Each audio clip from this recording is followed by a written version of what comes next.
I'm Will Jacks from Chicago. I'm sort of representing Benjamin Graham today. The question he might ask. You talked earlier about about the value of your shares, the A shares, let's say, because the B is tied to the A. And I know I don't expect a complete answer, but generally, how would you go about placing a value on the A shares? Yeah. Well, that's obviously a key question. As I've said, we try to give you the information. But I think people, to the extent they've made a mistake in the past in valuing Berkshire, and they have made this mistake over time, including many commentators, including some institutions, is to look at it as simply a breakup value to our businesses. I mean, you could do the same thing with General Electric, a magnificently run operation by Jack Welch. But I don't think the way you should look at a business like General Electric is to think about what would happen if they sold each division today, paid the taxes, and then distributed the proceeds. And that has tended to be the case with many people looking at Berkshire, looking at it on a static basis. And that is not the way that Charlie and I have looked at it over time. It lends itself a little more to that kind of analysis because we have a lot of money in marketable securities, but we have a lot of money in other things too. And the question of Berkshire in valuing the intrinsic value of any business, of course, is what is going to be the stream of cash over many years in the future. In fact, all of the years in the future, discounted back at an appropriate interest rate. I've talked about that in the past in the annual report. Berkshire is a collection of businesses, and some of which we own in their entirety, some of which we own part of.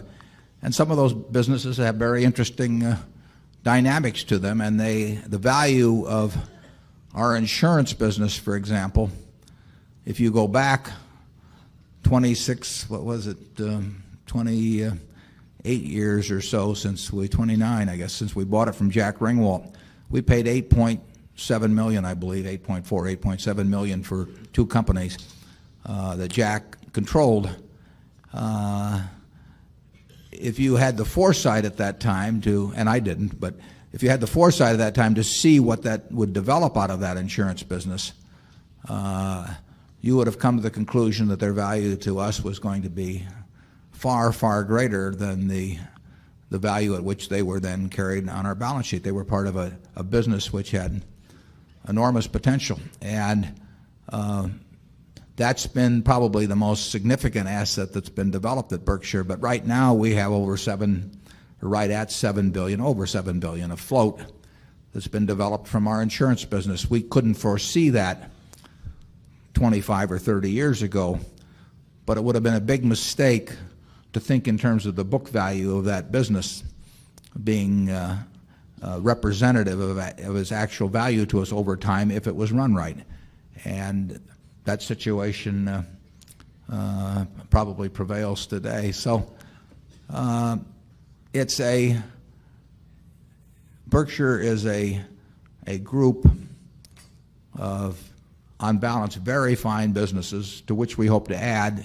The intrinsic value will be affected by the job we do in allocating capital. It'll be affected by the job our managers do in running their businesses. It'll be affected by some items that we don't foresee now and perhaps have no control over. But it is not measured essentially by what we could sell each separate business for and pay the tax on now. We haven't run it that way. We've run it so that we get the use of a lot of capital at very low cost. Between deferred taxes and our insurance float, we have some $12 billion or so on the liability side that we think will be a very low cost, and that doesn't show as an asset, but it can be quite valuable. Charlie, you want to? No, I don't think I've got anything to add to that. No. I was all set to write it down, too.